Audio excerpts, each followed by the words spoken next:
All right, welcome everybody. Thank you for joining us. We are back. Happy New Year. Happy 2022. We are back to our every Monday Zoom and Learn. And over the next few weeks, we do have quite a few classes scheduled. Today is the last time that I think we'll go over the new RPA for 2022. On the 10th, we will be doing new forms, and Samantha Hayes will be our presenter. And MJ, I think you added one to the 24th. Yes, we have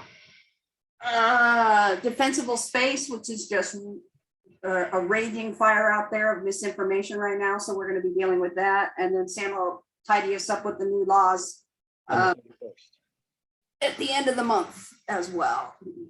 We're off on the 17th for Martin Luther King Day.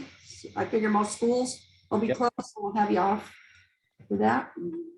All right, so welcome everybody. Those of you that have not met, I see a lot of faces that I've seen on here before. My name is Tommy Dutcher. I'm with California Title Company. I'm the area sales manager for Riverside County, but I do business throughout the state. So if we haven't had a chance to talk, I'd love an opportunity to sit with you and dissect your business with you to see how we can increase your business.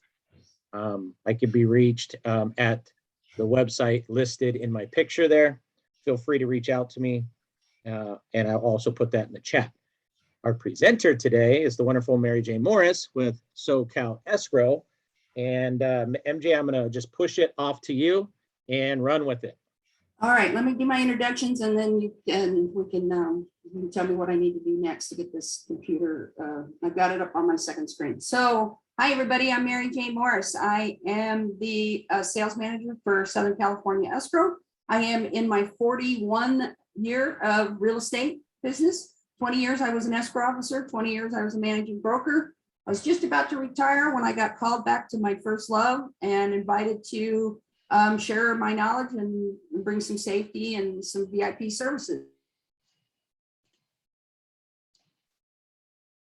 Well, we lost your audio there, MJ. I don't know what happened.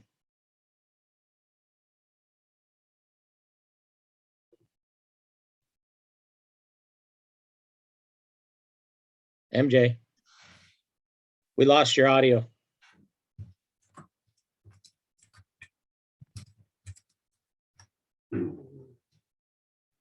Everyone's saying they can hear me, Tommy. There you go. I can hear you now. Wiggle around. Thank you, everyone.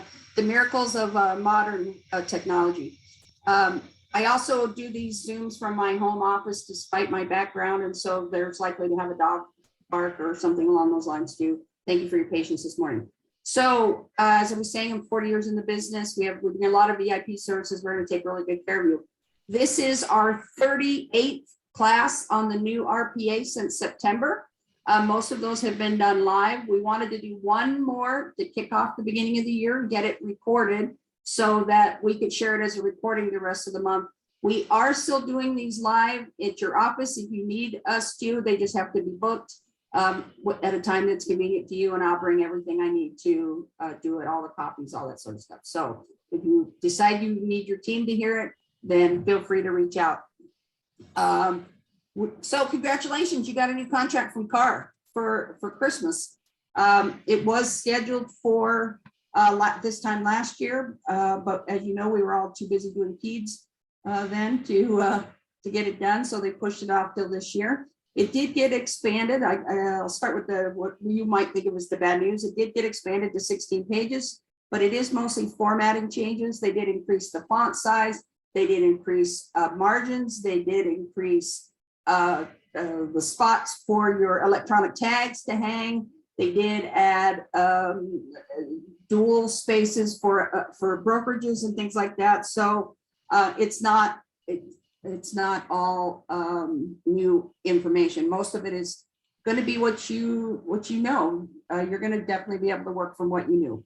Tommy, how do I switch to the view of the? All you have to do is share your screen and you'll be good. Okay. It's that one. Here we go. Everybody can see the contract? Yes. Okay. All right.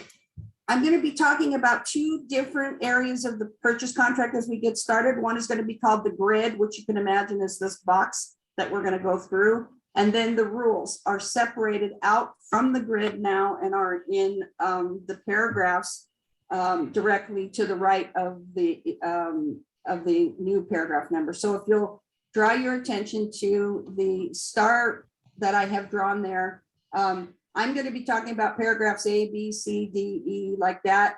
But if you need to know where the rule is to manage those, to follow that rule, immediately to the right is the paragraph number where you can find it in the purchase contract so that you can, it was intended for us, you know, even those of us who've been around a long time and use the RPA, teach it, walk it, talk it, all that sort of thing. Still sometimes have to scratch our brains, where did they put that particular sentence that we know is in there? So this is C.A.R's way of helping us locate the information that goes with each one of these categories in a smoother way in front of our client.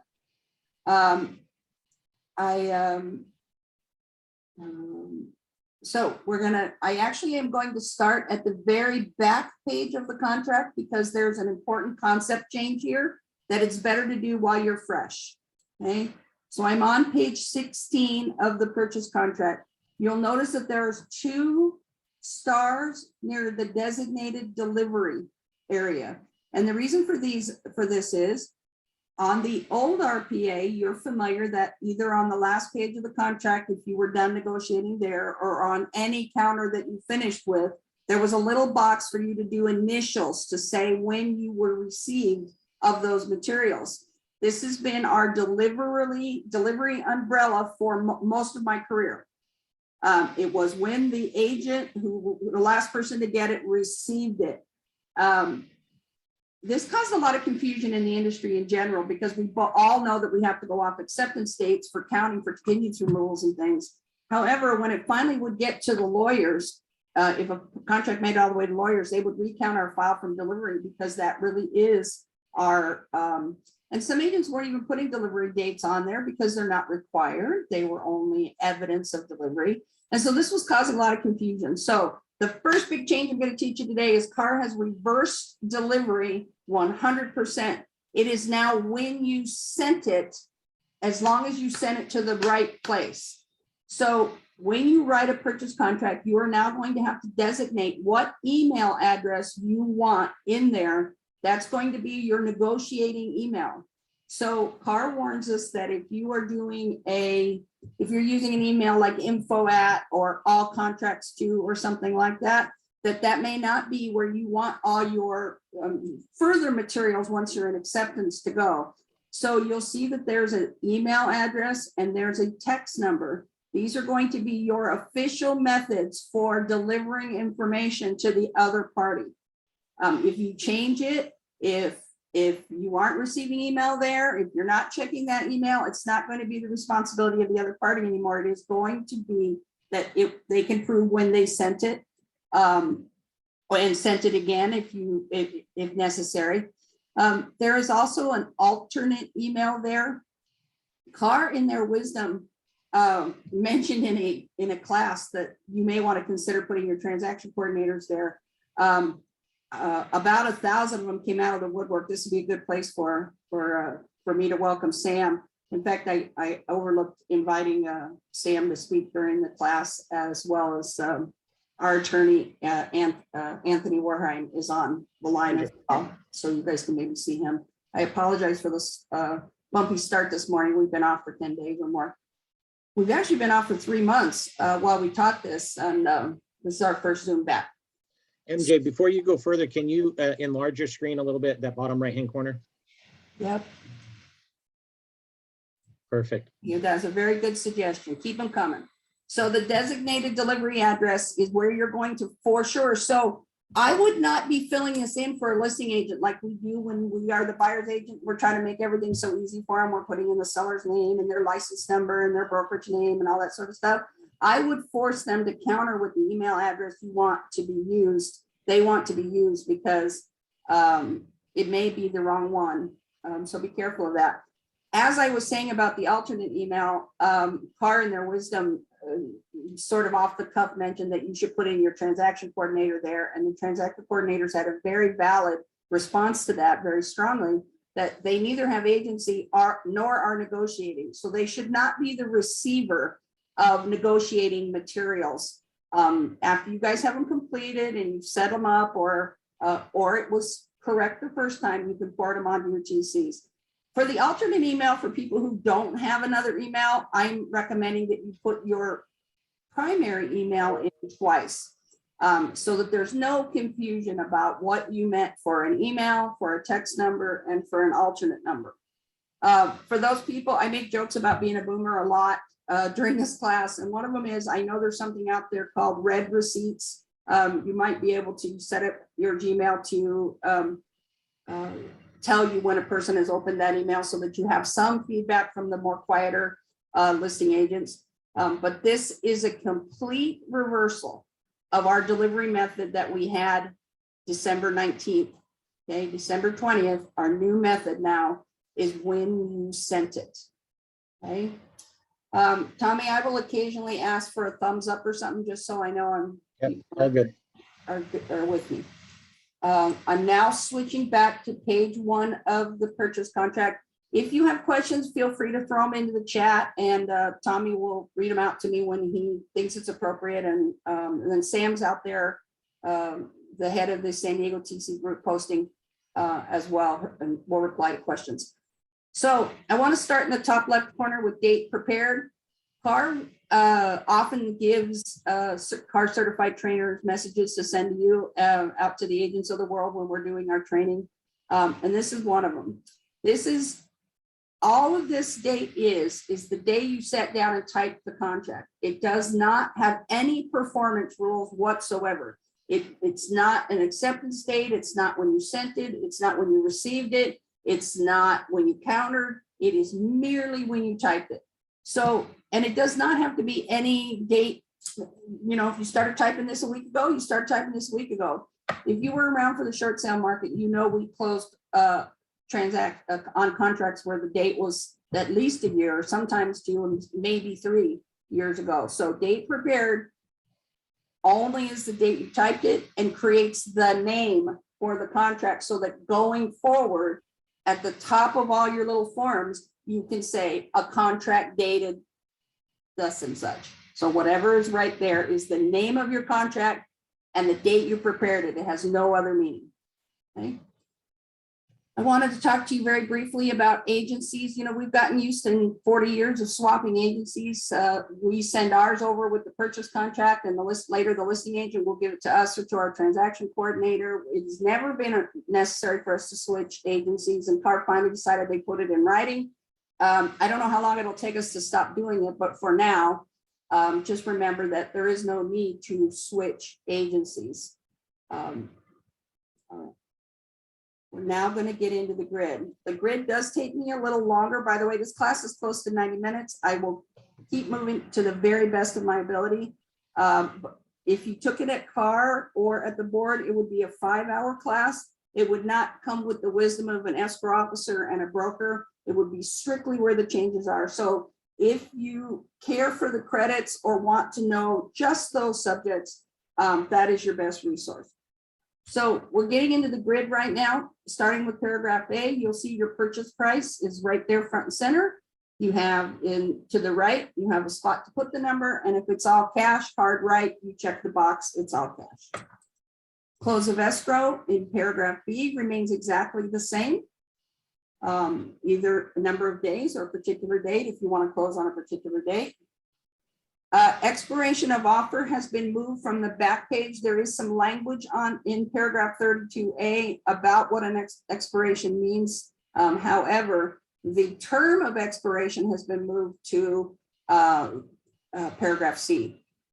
I want to mention here that there's going to be things that are all of a sudden that have always been true in every contract, and this is one of them, that all of a sudden lots of people will probably be giving a little more focus to in this quarter. So I would imagine that you're going to have some nonsense about we can't accept your offer because it expired, or we need you to extend, or even in some cases, somebody might ask you to rewrite given their particular concerns about the transaction.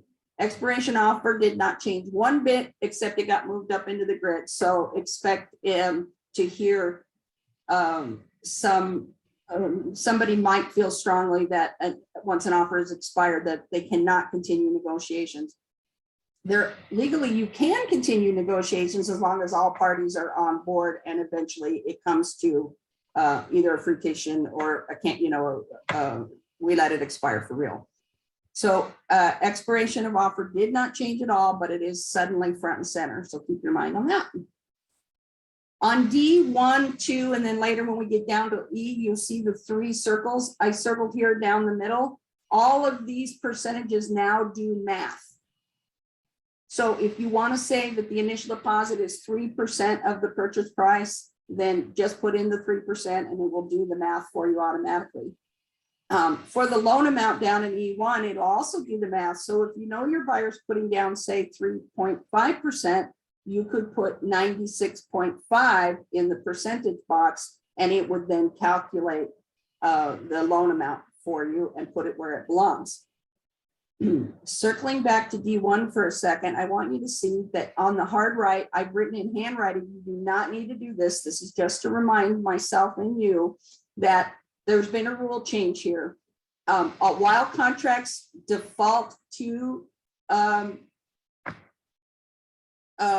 wire transfers to escrow, that's caused a lot of problems because some escrow companies would not accept a check.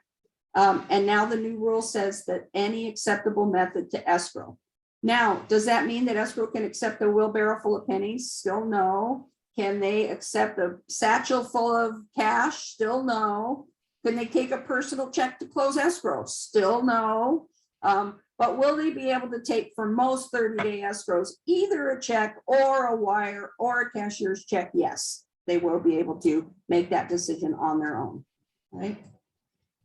This next piece of advice on D2 is you can also calculate an increased deposit, but for those people who have broker experience out there, I want to make sure you know that you should never increase your own deposit on page 1 of the purchase agreement as a buyer's agent, because you have made it liquidatable start from day 1. If a seller wants to increase your deposit and counters with an increased deposit, and then later does not do the increased deposit paperwork, which used to be called receipt and is now called a demand for increased deposit, you may be able to option out part of the deposit by not putting it on page 1. I did have a question from somebody who said, when might you use the increased deposit on page 1? And a good example of that would be like an investor coming in. He wants to put down 25 today and 25 in 3 days once he's had his contract to walk through. That would be a good use of an increased deposit. Where we want it to be liquidatable, but we need just a small piece of time in between. This is not a great option for your basic buyer in your 1 to 4 homes. I also want to tell you that initial deposits, 3% is only limited to primary residents. If they are not going to live there, if it's a secondary home or an investor that never intends to occupy, 3% is not the limit. Sky's the limit, as much as you can successfully negotiate. So I feel like those are important things you should know about a deposit, regardless of whether we have a new contract or not. So I threw those in. I'm now moving into E1, the loan amount. Once again, you'll see that you can calculate the percentage by just putting in the percentage of the loan amount. And then hard right, you will see that your loan does default to conventional, just like it always did. Or you can check the boxes for FHA or VA or seller financing. And as usual, if you check a box, that form will be added to your package for you to complete as you get there. E1 has another one of your changes in it. The 21 days for loan contingency is gone. It's completely gone now since December 20th. It does exist on contracts that you're closing that were written on the old contract, but any offer going forward will only have 17 days. C.A.R really hurt us when we said we need a little more time for loans. I always wondered if 3 days was not enough, and some people felt like it was too much, but the C.A.R feels that the amount of drama that's caused between 17 days and the 21st day is just not worth it anymore. Any conversation you need to have at 21 days, you should be prepared to have at 17 as well. Okay, so then there's additional financing. Your occupancy type is in E3, your balance of your down payment and your purchase price totals at the bottom, and boom, we are into page 2. And again, this is available for you to follow along in a PDF form in the chat. Thank you, Tommy. So at the top of page 2, you see now that they've added a seller credit box. I keep promising everybody that we'll get back to a market where there's routine seller credits, and you will be using this box. Again, although I didn't circle it, the percentage box does allow you to calculate. It does do calculations there in the percentage. Hard right, I want you to see that it's already been assigned to closing costs. We have been teaching this extensively over the last 3 months, and many lenders and underwriters have told me that they most probably are still going to want an amendment that says recurring or non-recurring closing costs. If you want to go ahead and put that in at the beginning, you might save yourself an amendment. But for now, in the minimum, any seller credit has been assigned to closing costs for now. So that's where you get your spot. G2 is your additional financing terms, just basically a blank spot for you to write something else in there that you need them to know or that you want to ask for. I'd like you to see in H1, 2, and 3, all of your proofs of verifications and proofs are now attached unless you say that you need 3 days for those. I felt like this was a really good change because lots of agents call me and are excited to get an offer and want help writing up a counter and making an extra pair of eyes and things. And I really can't do a good job for you unless I can look at the proof of funds and things too, because I'll know how strongly to word things, same as you, whether I feel like this is a strong enough offer for them to get certain beneficial terms or for me to penalize them in some way and to put in additional protection. So I think it's very important that they are attached now, but you do have a choice to go to 3 days if you need to. On H3, hard right, please notice that they already put a spot for you to say whether it's a pre-qual, a pre-approval, or a fully underwritten pre-approval. This was because most of us write that sort of thing in anyway. We often will brag about our clients, trying to make our offer look better, and we'll say that it is a fully underwritten pre-approval that we've sent over. So this was just, they did try to eliminate about 5 standard amendments. The closing cost one is one of them, and I'll mention others as we get to them. But that is an attempt to have the newer agents get the same benefits of the things an older agent has learned to write in over the years. Paragraph I and later paragraph O are always going to be blank. C.A.R feels that these look too much like the number 1 and the 0 and the numeral 0, and they don't want any confusion in that in our writing. So paragraph I, paragraph O will always be blank forever. Okay. In J, you have your walkthrough for 5 days. Exactly the same as always. And then I want to show you a new change in K. For those offers that we get where it says or a Mary J. Morris, comma, or assignee, or later a person wants to move it to their trust or their corporation, that sort of thing. The old contract already said that a seller must be notified, but a seller must not withhold unreasonable permission to assign a transaction. The one thing that we did not have is a definition of what was unreasonable. So I keep thinking that this is a joke, but I can't seem to make a joke out of it. Around 17 days, we would like to know who our real buyer is. If it is not the same person that's on the purchase contract the day you started the transaction.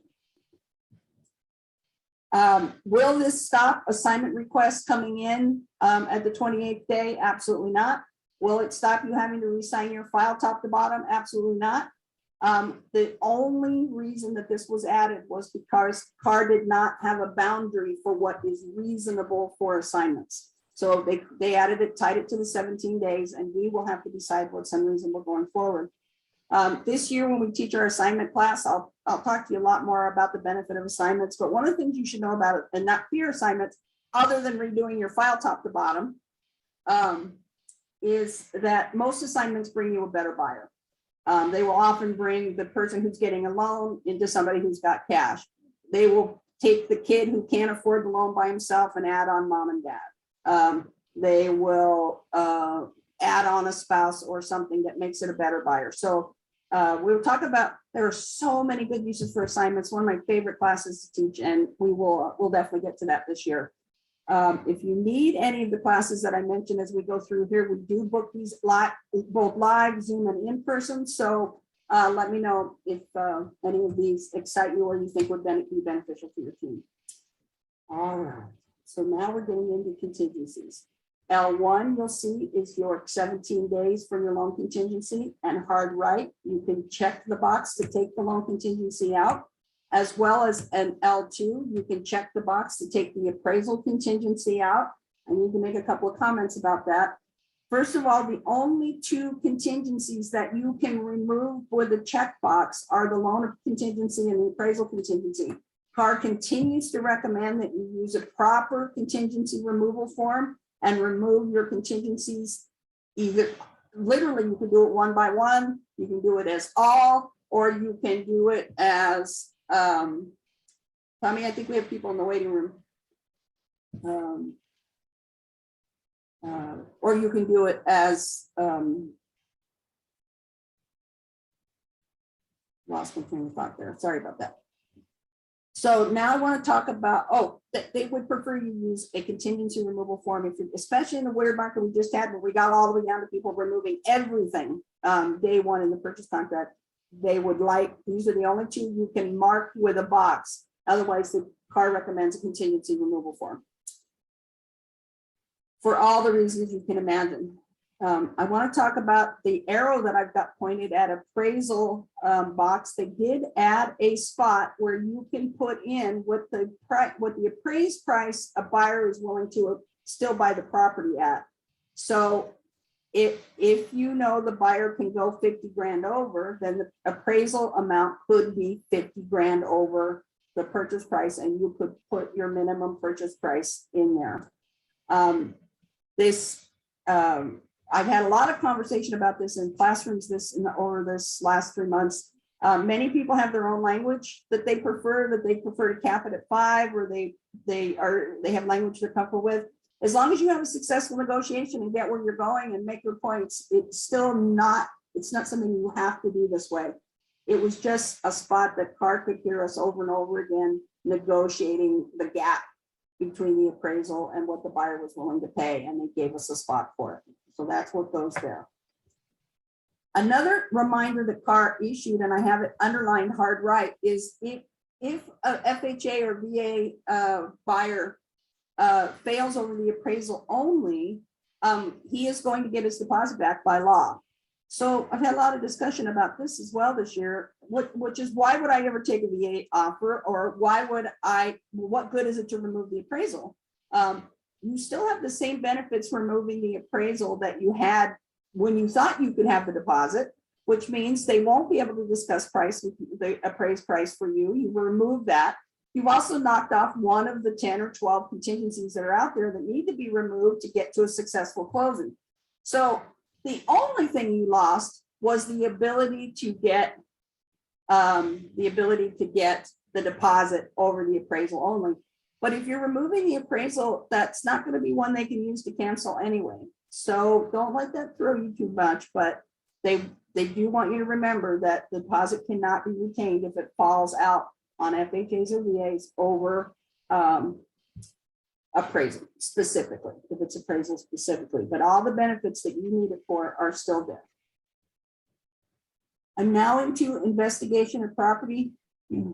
17 days is, the built-in one. We've been reducing them down to 10 and 7 and 3 and none at all. So you can still make that change there, whatever you need to inspect the property. There's one here that is always, the other part of L3 is informational access to the property. This has always been in our purchase contract. This is another one that's always been there, but now I think because it's front and center, it will come up.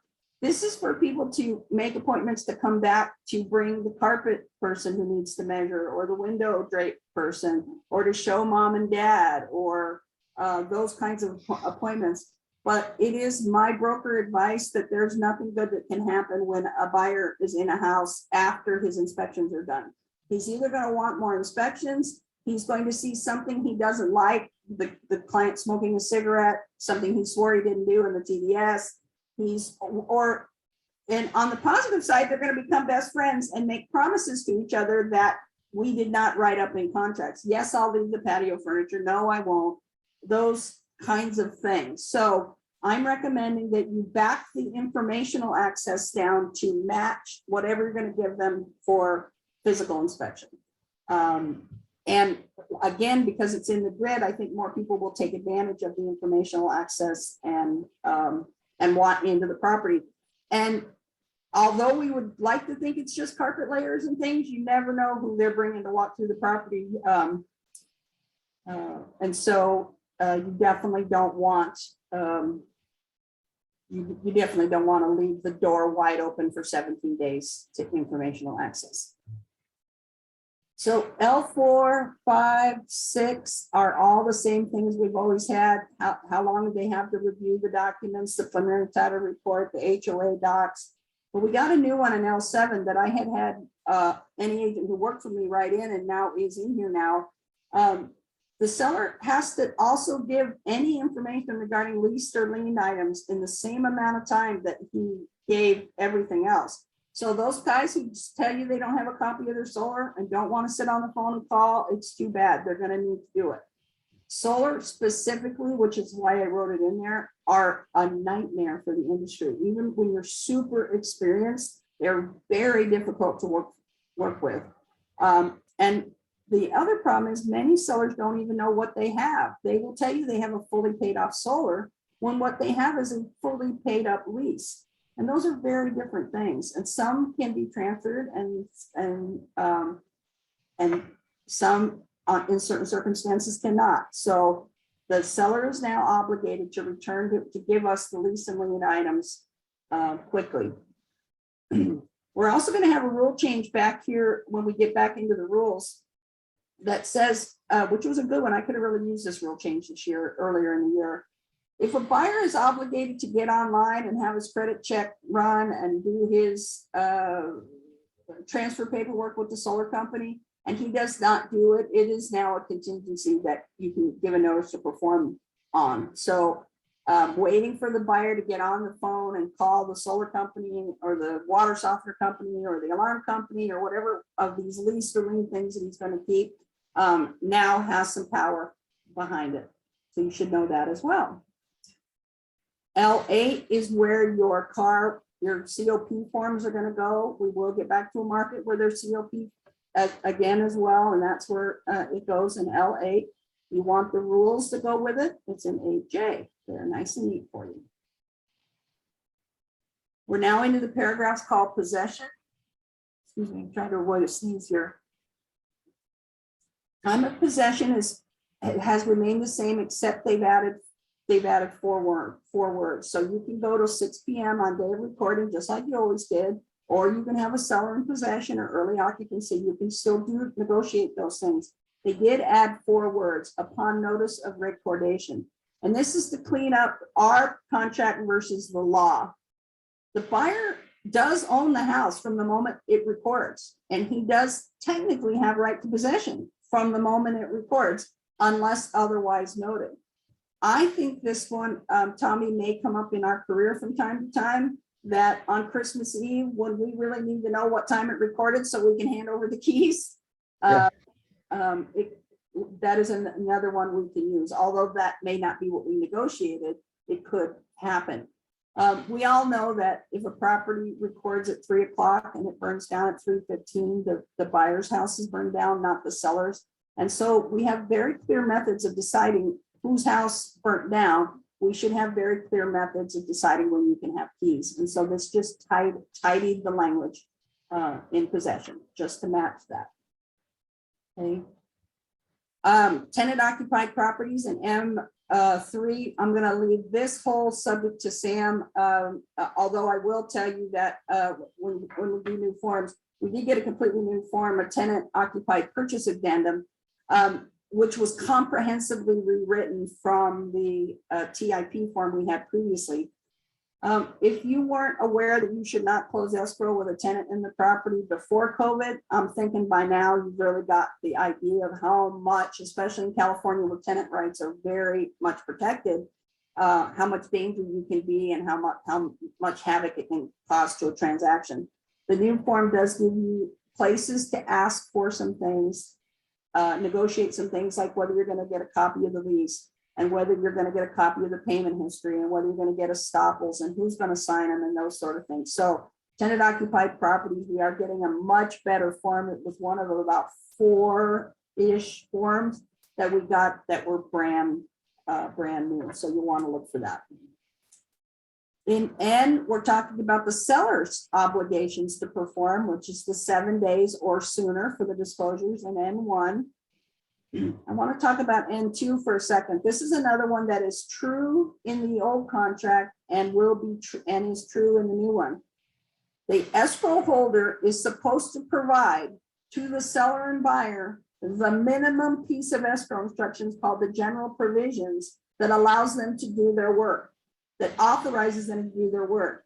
And it may need more than 5 days to get done because you open your escrow on Thursday. Nobody talks on Friday. Now it's Monday and we still don't have the buyer and seller's contact information. They're not replying to the emails. Does your escrow company have DocuSign? Ours does. Are they faithfully using it to stop from transaction coordinators from being asked to do these kinds of things? Hey, we are. But I would recommend for listing agents to kick the escrow holder duties in N2 up to 10 days. And the reason that I say that is because C.A.R, when they were teaching us this new contract, they were pointing out all the places a buyer could ask for an additional 5 days, you know, the 5-day delay we all fear and avoid most of the time. They said it so often that I thought there was going to be a box for it, but really they were just reminding of us of all the places where a buyer could say a seller is out of performance. And this one's going to be a ripe one. And I actually have been really talking this up because your favorite escrow company, whether it's me or not, are going to get slaughtered over this one in some cases, and because they could cause the buyer to call a 5-day delay because the escrow instructions did not go out and come back. 5 days is most of the time not sufficient for that to happen, and so I'm recommending again you pick it up, and when it happens to you, what I just said to you, please be gentle with your escrow officers and sort it out as fast as you possibly can. And then in N3, you will see that we have an additional 3-day duty now. We've always thought of the EMB as going into escrow in 3 days.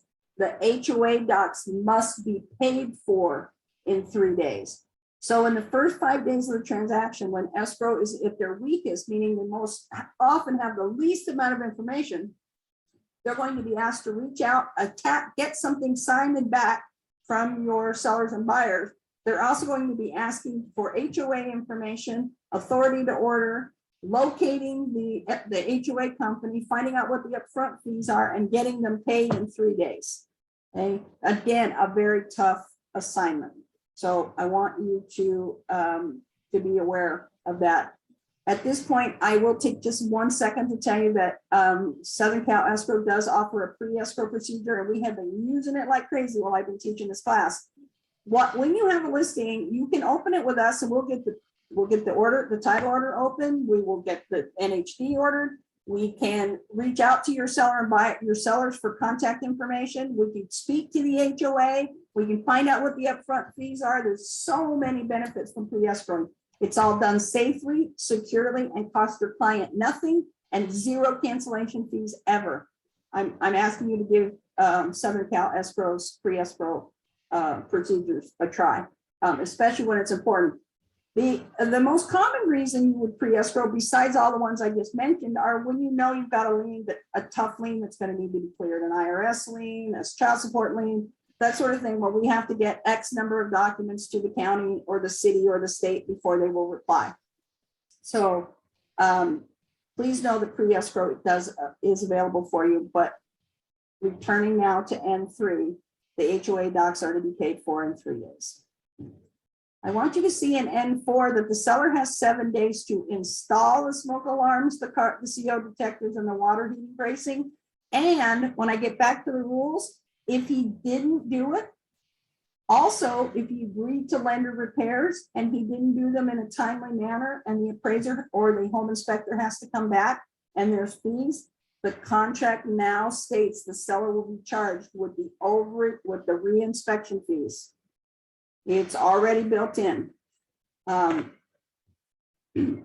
So they're really leaning on the listing side and the seller to use the time before they're in offer to get ready to serve this buyer correctly. Otherwise, you will not have the same cancellation rights until you've performed on those matters. The minute you give a notice to perform on the inspection and they haven't had their TDSs and they haven't had their solar paperwork and the smoke detectors and things are not installed, they're going to just counter with a notice to perform right back to you. So if you want your notice of performance to stick, the seller needs to be in compliance. Right. So paragraph O is the other one I mentioned that would remain blank forever because it looks too much like the number 0. And so will forever, there will never be anything in letter O. All right, we're at the top of page 3. This is a very important discussion that we're about to have right here. Items included and excluded have been improved, not only on the contract, but with some rules that you'll really need to know. So the refrigerator that I marked in red over there, C.A.R says that is the number 2 call to C.A.R after close of escrow. Refrigerators that the garage refrigerator moved into the kitchen and the kitchen refrigerator is gone. They didn't get rid of the garage refrigerator. They didn't negotiate the one in the patio on the barbecue. They didn't do the wine refrigerators. There are more than one refrigerator in the house now going forward, and C.A.R asks us to remind you to deal with all the refrigerators when you are negotiating. Video doorbells and security cameras and things have been added, and electric car charging systems. And back later, when we get into the rules, you'll see it also includes water features, pool equipment, garage cabinets, things like that. And now the box that is checked already by C.A.R from you, where it says bathroom mirrors, that is the number 1 call to C.A.R after close of escrow. Where did the bathroom mirrors go and who do they belong to? So while we're having this discussion, I need to teach you the new rule. Okay? If it was in place at the time of acceptance and it was not negotiated in or out, this contract presumes it's staying. Sellers have to really figure out what they're taking and not taking. So the rule that you're already familiar with, where the MLS doesn't count, and your flyer doesn't count, and the website doesn't count, and your conversation in the driveway doesn't count, the only thing that counts now is if it was at the time of it, if it was in place at the time of acceptance and it was not negotiated in or out, it is presumed to stay. This includes all parts of the curtains on the windows, anything that's in the garage, patio furniture, not patio furniture, barbecues, wine coolers, fancy water features, like these sort of things. So it's very important that you know that you get with your seller at the beginning, and don't just put them in the listing agreement. That is not sufficient. It will have to still be countered what is not staying or is staying with this property if it matters to one person or the other.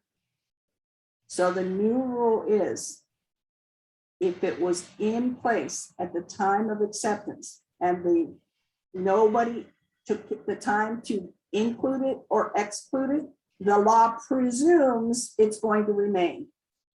Okay. Now, we're still going to have negotiations over this sort of thing, back and forth over what disappeared or what needs to come back or what junk they didn't take. But the fixture argument is a very difficult one and reaches into the law a little further than C.A.R intends us to go. And so they set a guideline, a base standard. I'm going to say it one more time.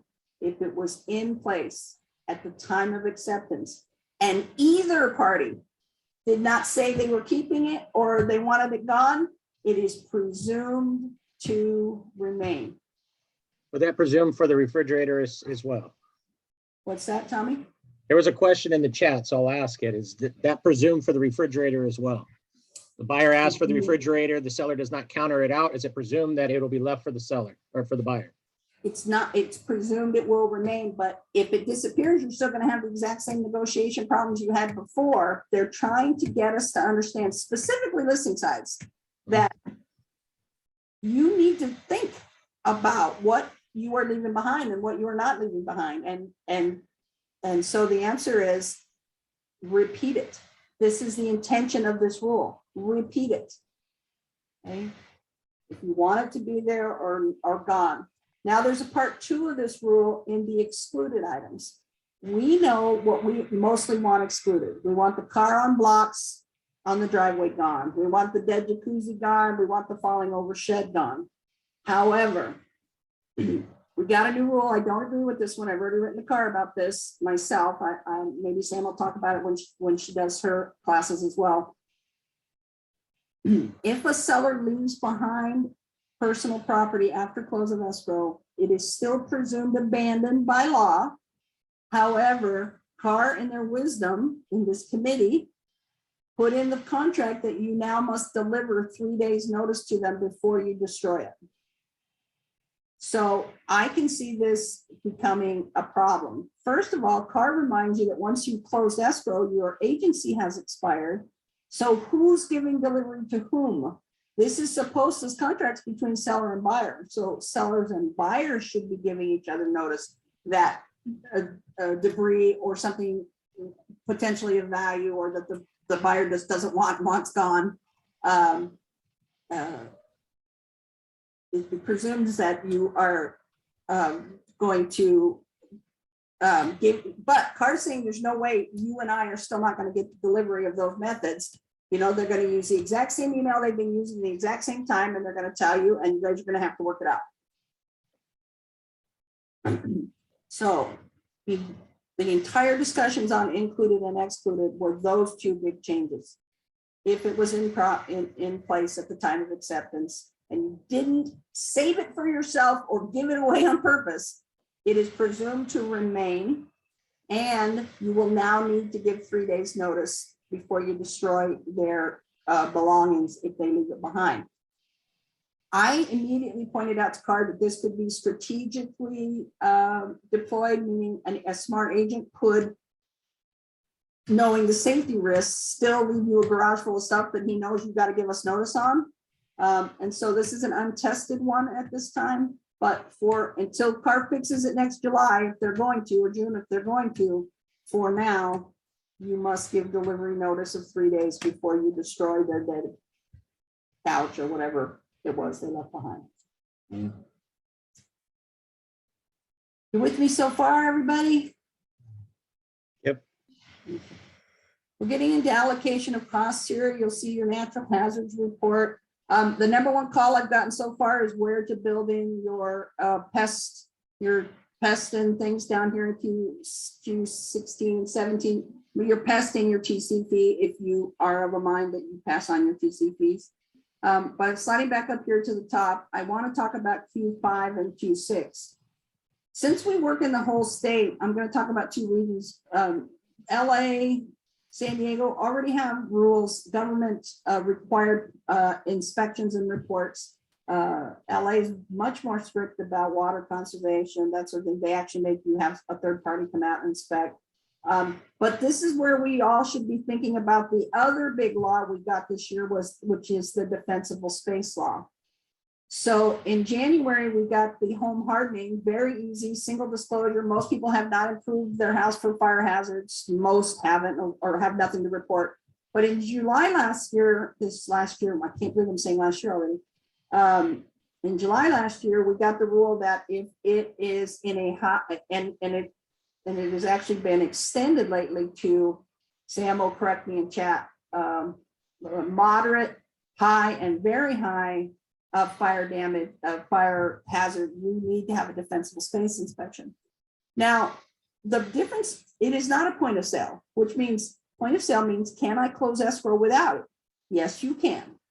But somebody has to take responsibility for the defensible space if you are in one of those fire hazard dangers. This is why I thought it was so important that we have the defensible space class again on the 24th, because it's a fair, and we're going to show you where to get it and how to look it up and what the NHB companies know and don't know anymore, because the law was extended and the NHBs only give certain, I think it's very high fire damage and some Okay. Yeah. So real quick on that, just to jump in, as of January 1, yes, it is now moderate. No, the NHD companies, some do, some do not say if it's outside of that area, it's specific to moderate. So you do have to go look it up on the report. And depending on the city, I know we're through 2 counties here and multiple unincorporated, incorporated areas. Double check your city, because as we found, Chula Vista right now, it is a point of sale. And Escondido, it's $100 report point of sale requirement. How hard they're enforcing that, different conversation, but nobody wants to have a surprise and have to deal with bills after the fact. Also, we know, and we'll talk about in the defensible space class, that this is being handled in every possible way by not only the smaller filing agencies that we personally, Sam and I have had to personally educate on this law, but also some brokerages are just going, nope, not point of sale, not my problem, not handling it. They're directly ignoring it. I have had multiple brokers say they're not going to participate, but the thing to remember for everybody on this call is this is underneath the same civil code as the TDS. So this is falling under the same level of restrictions, requirements, and everything else. It is a big deal. And the law itself is going to keep evolving and be even more stringent as the years go on, with more levels and more layers. That's why we move now to moderate after 6 months. And then in another 6 months, they're going to extend some more things where we're to zero. It's zone 0, which is right at the building, versus you've got zone 1 and zone 2. Right. This is such a big law that we're going to take some time to talk about it again in the class, but you should, as a listing agent, if you're in one of these, you should just go ahead and order it done while you're in the listing, because it also has a small fee that's being collected, and who knows how. I assume escrow, I've been warning my escrow officers that we should start seeing those bills pretty soon. But it takes up to 7 days for them to even do it.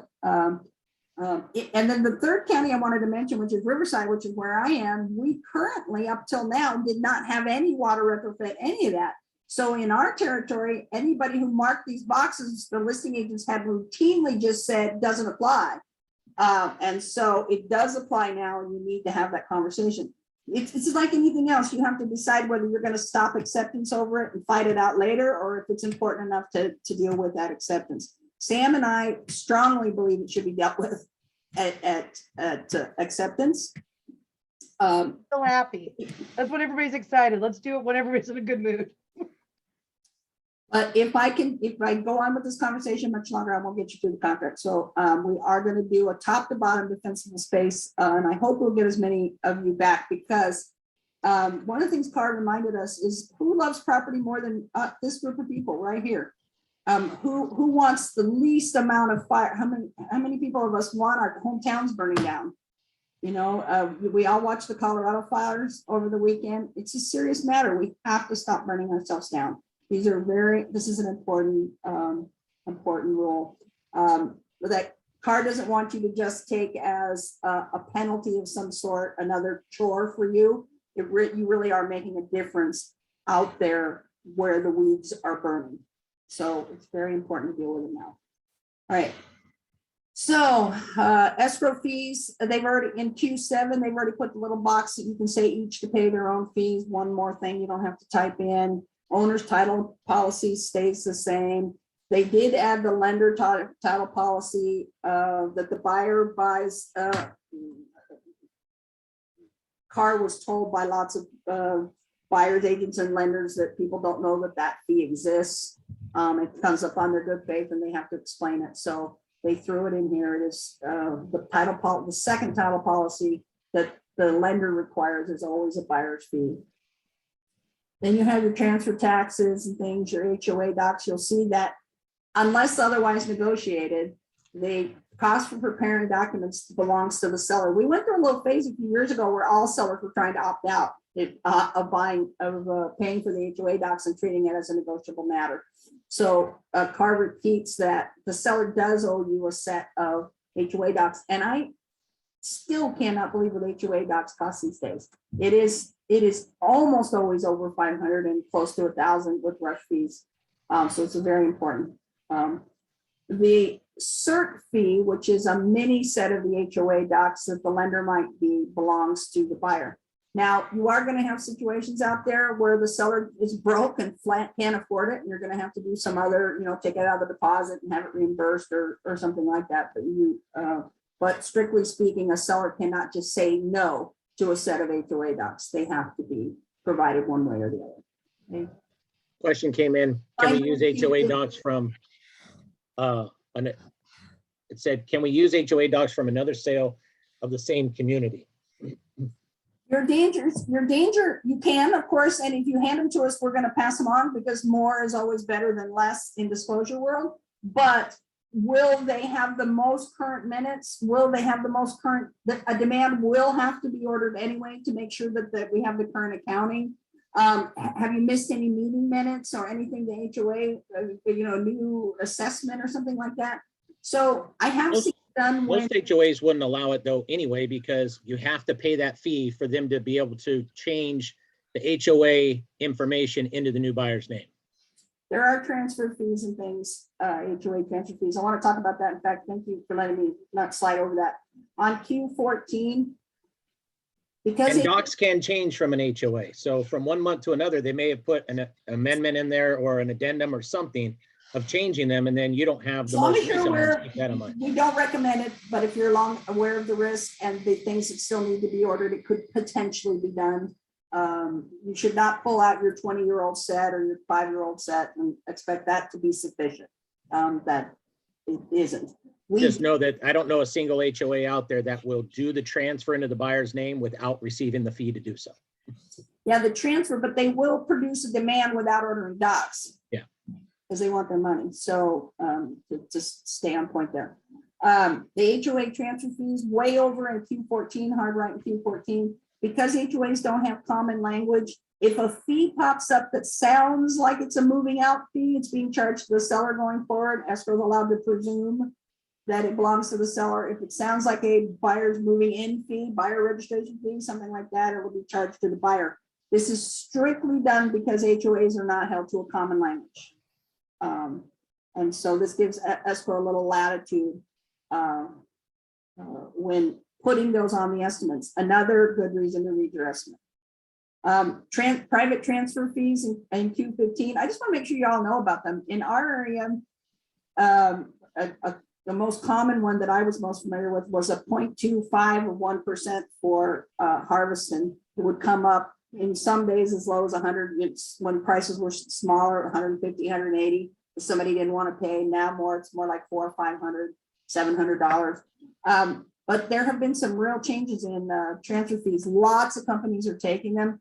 In our area, a tract home called Audie Murphy is now at a full 1% for a transfer fee. And new homes, Lennar specifically, are at a full 2%. That's a commission in private transfer fees. So watch out for those on your MLSs, and they will need to be negotiated, but that's where they go. Q16 or 17 again are for your transaction coordinator fee if you're comfortable with that, and if you want to ask for section 1 termites. I don't think they made enough room for you to put the whole sentence for your pest control in Q17. It could go down in number R.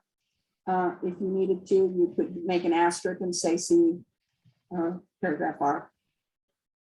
You have a big change coming in the home warranty plan on Q18.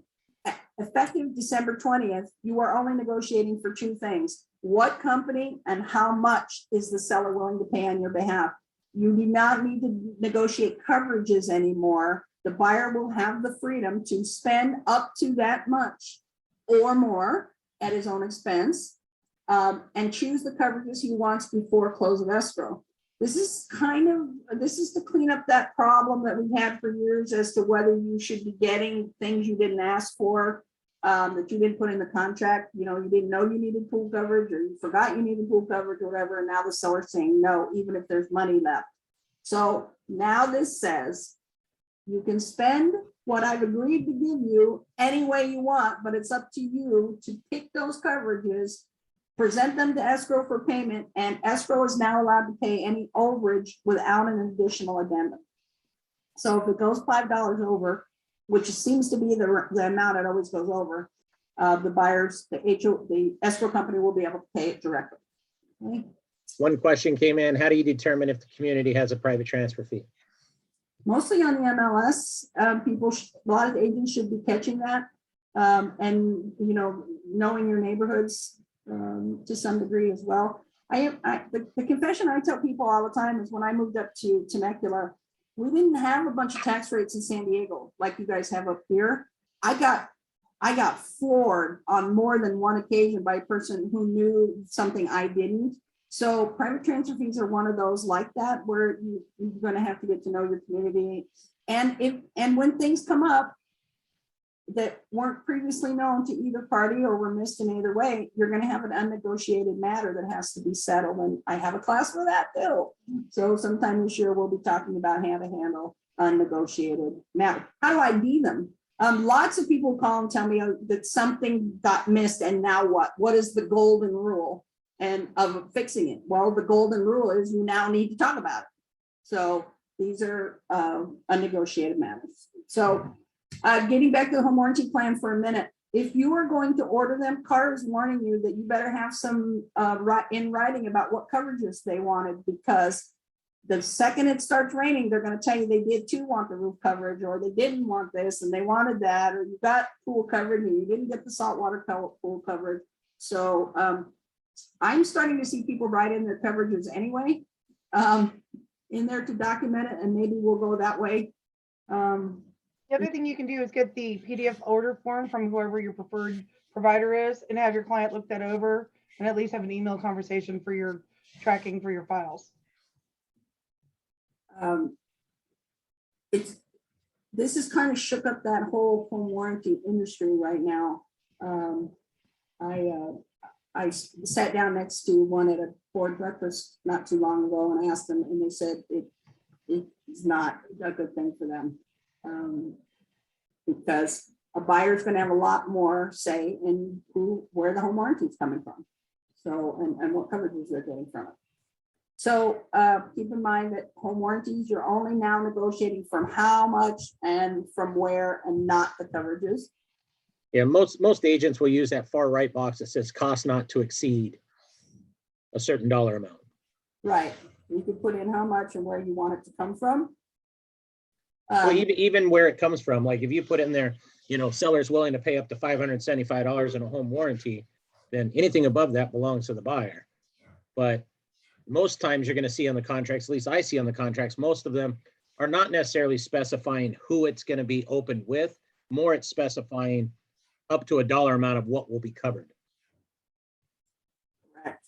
Just keep in mind that without written instruction, because 50% of us were ignoring it anyway and ordering more than we had asked for anyway, they have fixed this problem for us. But now it means that the buyer needs to choose his coverages. He's in late in the game where he normally is paying attention now. Not at the beginning when he's still trying to get a loan. It doesn't even know if he's going to get this house. And now I need to describe perfectly what home warranty coverages he needs. This is to give him that space to make that a better decision as he goes down the road a little bit. So, but you can say how much and with what company. All right. We are leaving the grid now, which means I can move a little faster. I want to talk about paragraph 4. This has come up a lot now. Even though I've been teaching like crazy, lots of people are ignoring what I'm about to tell you about paragraph 4, A, B, and C. First of all, in A, easy. Your probate purchase contract and your mobile home purchase contract are gone now. They simply have become addendums. You check a box, it brings in the addendum so that you can discuss the 433 or court approval and that sort of stuff. They're in there, okay?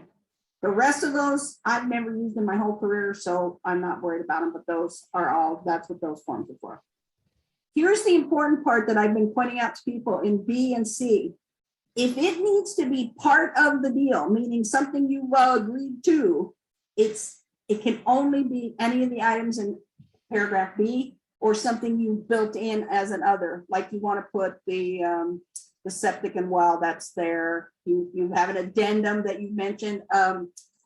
Sam, I had a text overflow addendum draw itself like they do, you know, how it just draws itself when it runs out of space. And the person hadn't built it in here, and there were terms on the text overflow agreement that were not in paragraph B by mentioning the text overflow agreement. So in other, please remember this includes text overflow agreement.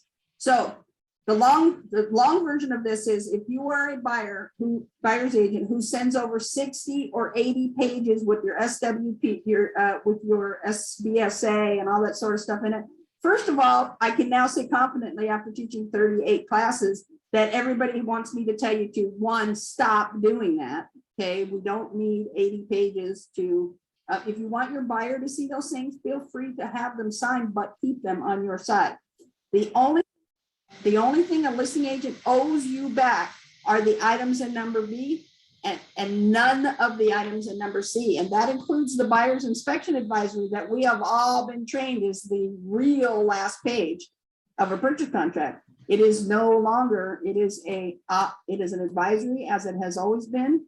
And it does not have to come back to be fully executed contract. And there's one good reason for this. Escrow and the lender, because they don't have page 9 of the SBSA that got stuck in the scanner and now nobody's in town and nobody uses DocuSign, they wind up going their whole escrow without a fully executed offer. Okay, so C.A.R cleaned this up. In B, these are the things you can expect to get back to make it a fully executed offer, and none of these in C are required to make it a fully executed offer and can come back at another time. Daryl asked, should we use the other for the home hardening addendum? Home hardening, you know, they've got the wildfire disaster here. And I would say it's actually not called just home hardening anymore. It's called the what's it called? F8. Sam, come out here. Home hardening and defensible space. Yeah, that would be one. On. That would be one that if you want to negotiate it into your contract. And by the way, not to circle back on that at all, but lots of listing agents are marking that box that says the buyer's going to do it, not even negotiating with you and just firing it back. So when the conversation comes up, they're like, we already told you no. So I would have to agree that that might be something you'd want to, if you truly want to negotiate it in your offer, it would go in B, as well as any addendums or text overflow addendums. Okay. I got to remember to write C.A.R about the text overflow addendum because I had that problem this week. Okay. Moving quickly through 5, right down the middle, you'll see that any acceptable method to escrow. This is the one I've already told you about. Okay. 5A on paragraph 3, C.A.R sent us with a very specific message for the C.A.R trainers. There were 2 big messages they wanted us to give you. One is stop telling people if their deposit is refundable or non-refundable. That is an act of law. You can draw them a picture of how it looks to you, like the dates. You're professional, you know what it looks like as to whether you could or could not maybe expect to get your deposit back. But stop telling people or calling listing agents or calling buyers agents and saying, I'm keeping your deposit. That's it, we're keeping it. Okay.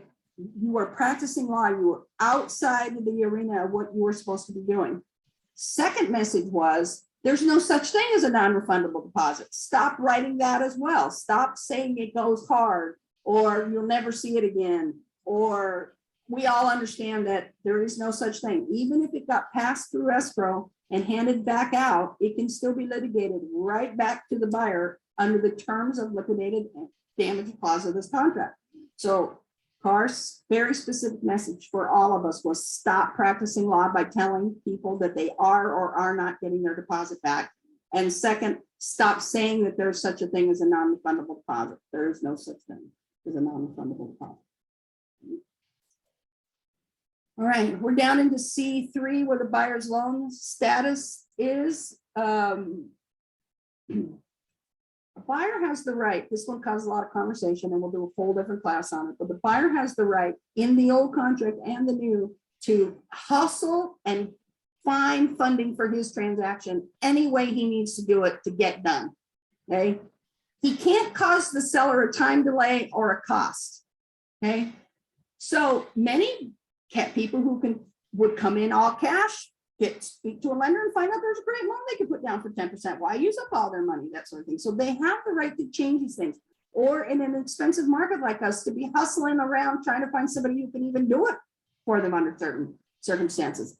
But the one thing that they've changed here now is from the moment it is detected, you have 1 day to tell us that you've changed financing and to give us the same information that you would have gotten day one if this person had been on the loan from day one. So it is 1 day of seller's request.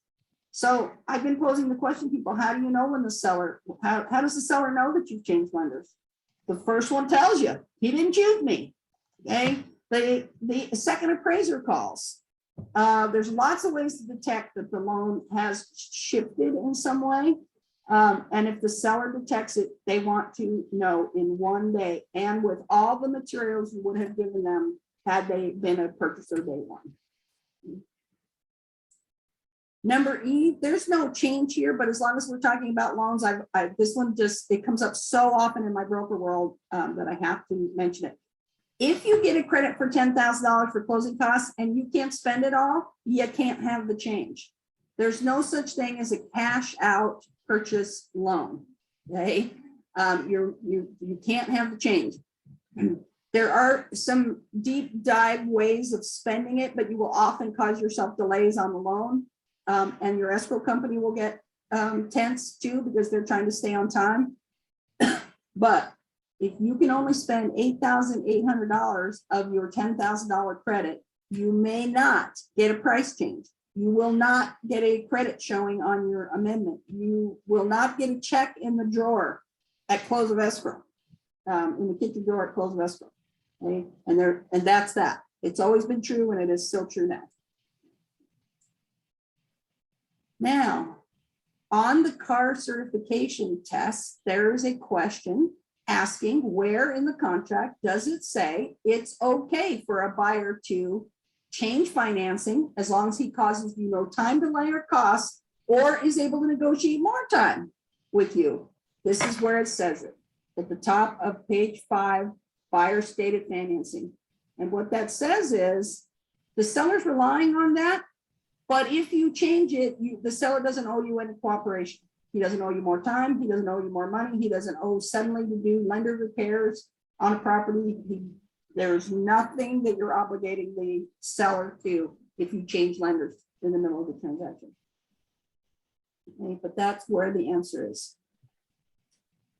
7B, I've written the 3 days. When you look right down the middle there, you'll see that this is where we're supposed to give notice to each other before we destroy belongings left behind in the property.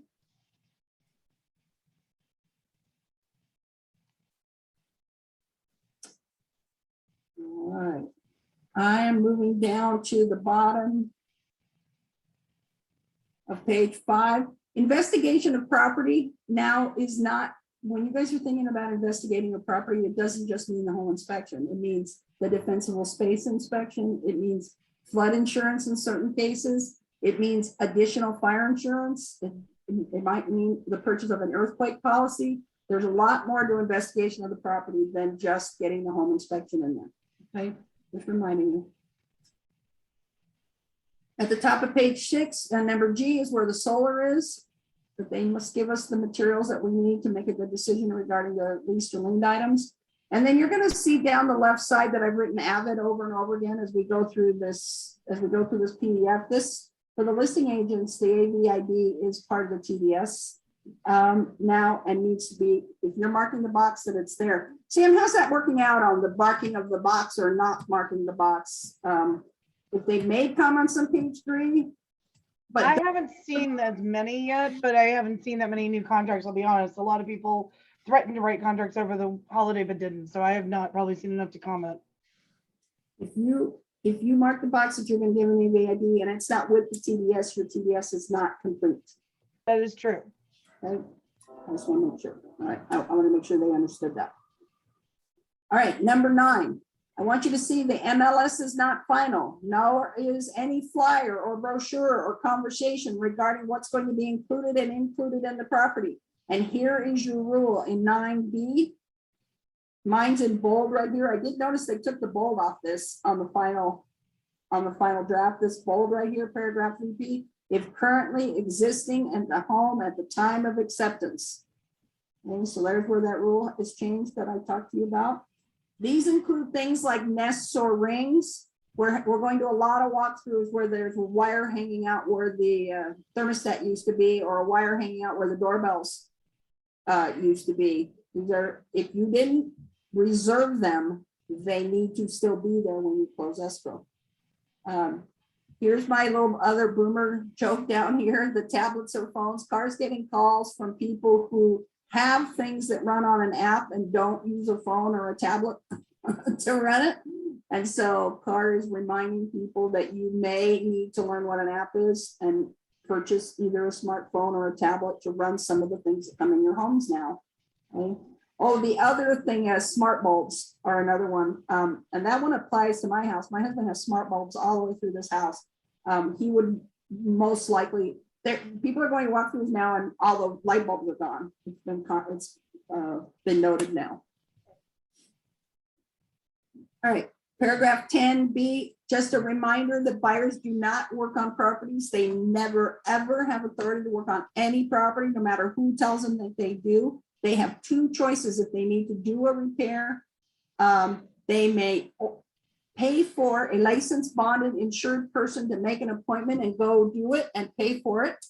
If it's very complicated, they can deposit the money in escrow, and escrow can pay out incrementally if necessary, or all at once, or at close, whatever needs to be done. But the buyer must never work on the property himself. Okay. In 10B3 is your reinspection fees, where the seller is going to be charged for the reinspection fees. There's your home warranty language in C there, right there. I'm mentioning your AVID. Now, these are your statutory disclosures. Many of us skip over this page because we think of them as disclosures, meaning later. So here's your TDS and your NHD and all that. And then as your lead and your Megan's Law, and then as you scroll to the top of the next page, there's your defensible space inspection. It is a statutory inspection now. And directly below it in E, it says it cannot be waived. And you cannot waive a law. I have one little piece of passive language here for you in G. I wrote over here on the far right, passive. If a buyer triggers a 5-day delay because he didn't get the HOA docs or the prelim or his solar, and at the end of the 5 days, he does not tell you he doesn't like it, whoa, oh, no, I can't do this. It is presumed accepted. You do not have to chase them for additional signatures after they've triggered a 5-day delay. Okay, the passive language, there's passive language there that says, after we give it to you, because we are on the active method, which would match the active method, you need to say if you don't like it once you get it. Otherwise, the 5 days will expire and you will be presumed to have liked it. Okay.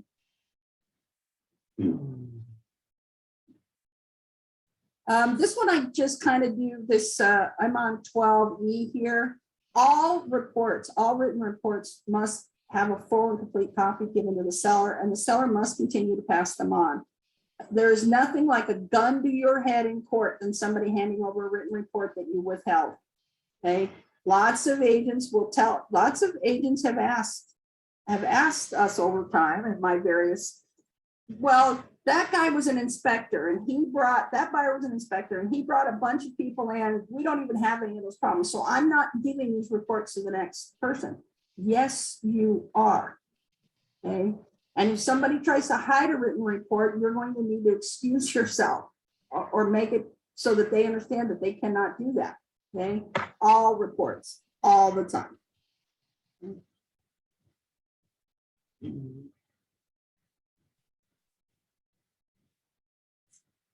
And we're going to be getting close into talking about notice of performance and demand to close escrow. So I want to talk about one thing many people don't know. When a seller gives a notice to perform and the buyer is unable to perform, the deposit must be given back when they cancel. And it makes sense if you think about it, because the first 17 days of the transaction, or how many ever days they have the right to escape the transaction with their deposit. So if they are unable to perform, whether they go silent or beg you the whole way, if a seller cancels them using a notice to perform, the deposit must be returned. Not true for demand to close escrow, but true for a notice to perform. All right, I want to talk to you about if you do a notice to perform, and I'm on number E now, if you do a notice to perform or demand to close escrow and you do it wrong, it is void. It did not happen. It does not even need to be canceled. They don't need to tell you that they did it wrong, that you did it wrong. You're going to just be stuck with you did it wrong unless you do it over. So there's a new way you can do it wrong now. Besides the classic example I use where an agent will call me up and say, oh, no, you don't, and then send me a notice to perform, and at the bottom where the 2 days are, he's crossed out the 2 days and he puts 1 day, or by 5 o'clock today. That's wrong. They have to get 2 days. That will never stand. But the new way you could do it wrong is to send it to the wrong email now. Okay. So if you use the wrong delivery address, when you send a perfectly good notice to perform, but you use the wrong delivery address from the very first point I taught you today, they will have a right to have it done over. I had an agent call me and say that the listing agent or the other agent had told them that they had done it wrong and that they needed to reserve it. And was that correct? And I said, not only is that correct, but you're lucky they told you, because under certain circumstances, they could wait until you figure it out and use all that time for you to serve it again. Okay? So be very careful when you're serving notice of performance that you don't alter them, that you use the boxes that are available, because those are your choices. And that if you do it wrong, you do it over quickly. Same with the demand to close escrow. Do it over. Okay.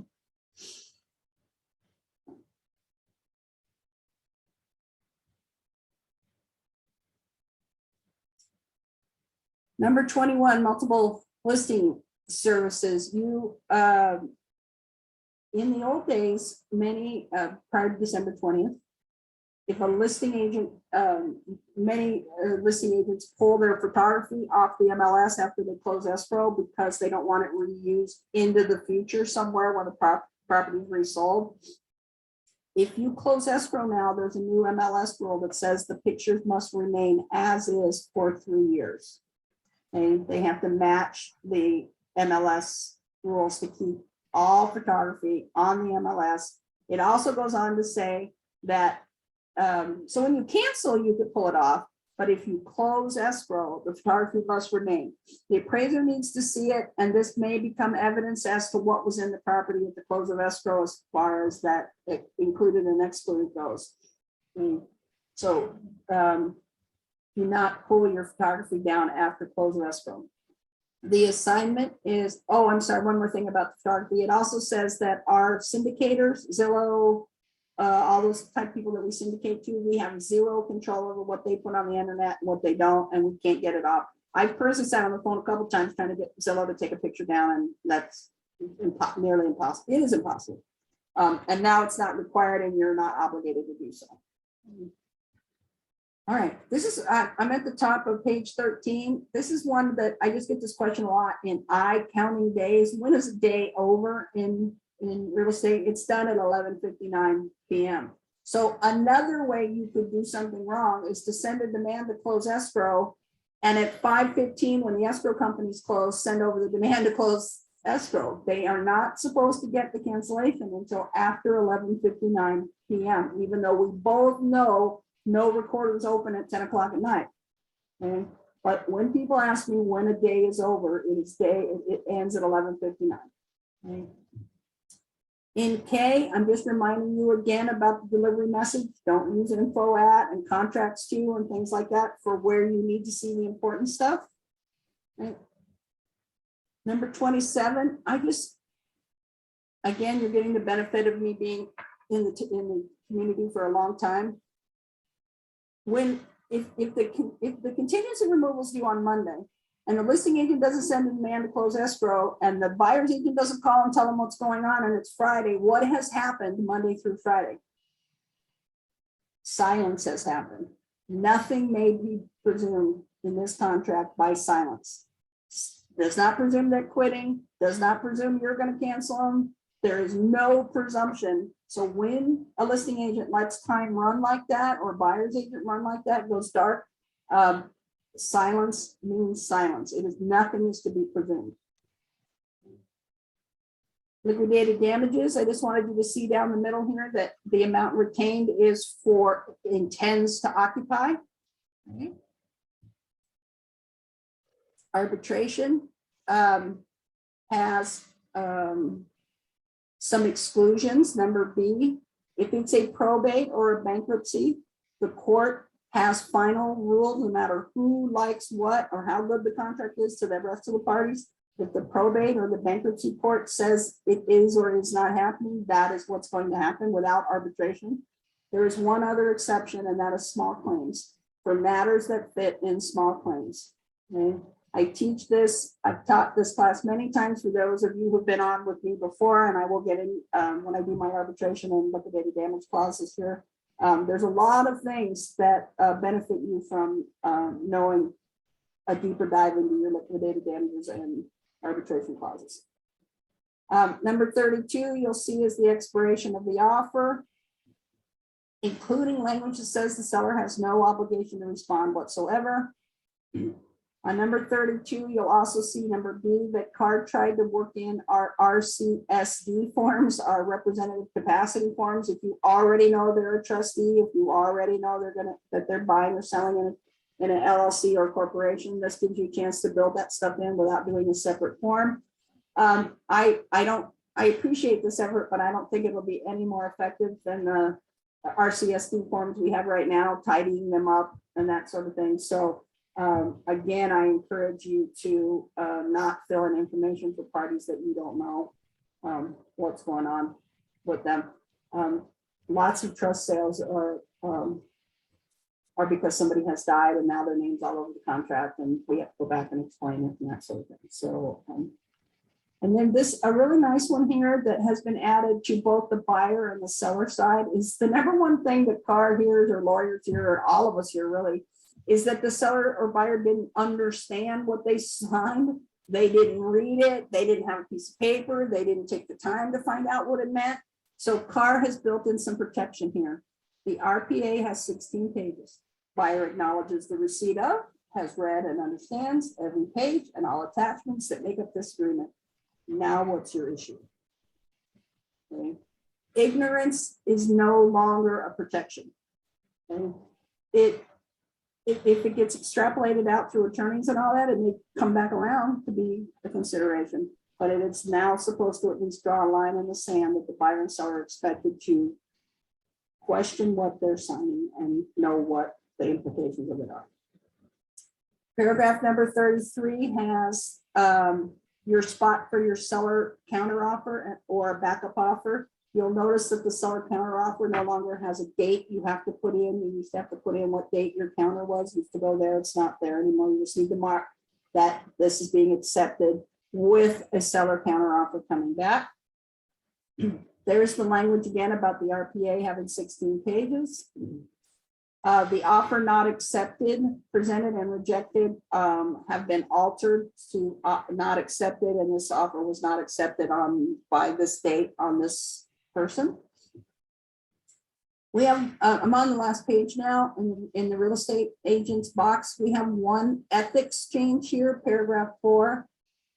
If a buyer's agent, especially in this market where you're getting 20, 30, 40, 50 offers on the property, if one of those people writes to you and says, please, for the love of God, send me back my rejected offer page because my buyer is about to fire me. He doesn't believe that you saw the offer. He doesn't understand that you can ignore it. Ethically, we have agreed to send each other the rejected page when requested in writing. And now we are back to the designated delivery that we talked about at page 1, where we have a complete reversal. What you put here is where you are going to be served everything that goes through your email or that the client wants you to have, that people want you to have. And if they put it there, whether you're in Cancun or not, you're presumed to have seen it now. If it's successfully delivered where it was supposed to go. And then just so you know, the escrow holder acknowledgement at the bottom is not part of a fully executed offer and will come in with the escrow instructions as you've been used to it all these years. It takes escrow a little while to make sure they got all the fully executed everything before they can put it all in here and give it an escrow number and get it all stamped and back out to you. And with that, are there any other questions before I stop sharing? We had 2 questions that just came in the chat. When you send a multiple counter offer, do you need to get the seller to sign the RPA at the time of the counter to each buyer? The straight answer to that is yes, because it alters your liquidated damages and your arbitration clauses. And we don't have time to get into that, but if you use only a counter to reply without sending the rest of the materials, one of the things you should be countering is whether you are or are not accepting liquidated damages and arbitration. Because once they're missed, once there's a break in the chain, they are missed, they do not apply. So one of the things people don't know about liquidated damages is that you've agreed that the deposit is sufficient losses for everything the seller lost. So if you have a really nightmare transaction and the buyer has caused the seller a lot of damage and you guys have not dealt with the liquidated and arbitration clauses appropriately, the seller may have the right, I'm using your language, C.A.R taught me, may have the right to seek remedy that exceeds the EMD. So I'm sorry for the long answer, but yes, you should be returning your offers with your counters offers so that you keep your liquidated damages in your ARB where you meant it to be. And if you're not going to mention them in your counters. And then the other question I think pertains to the new ethics portion there, where when you request the presentation of offer and the request has been ignored, what is the next step? You have a right to an ethics point at your board and to make a listing you cannot like you. Well, I don't know.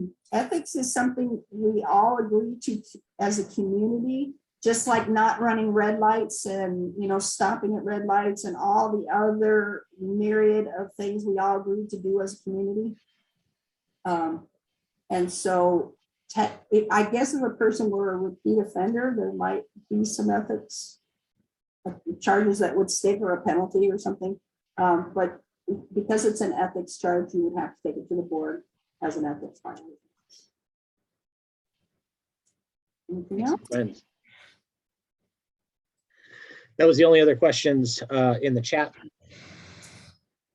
It's a big subject today, and I'm happy to have you all here with me. And Tommy and I have been living, and Sam and all of us have been living and breathing this since a year ago. And then about May, we got our first look, and from June on, we have been taking classes and understanding what car intended and how they want it, collecting samples, setting procedures, advising brokers, and that's what we're here to do for you. So we hope that you will reach out to us.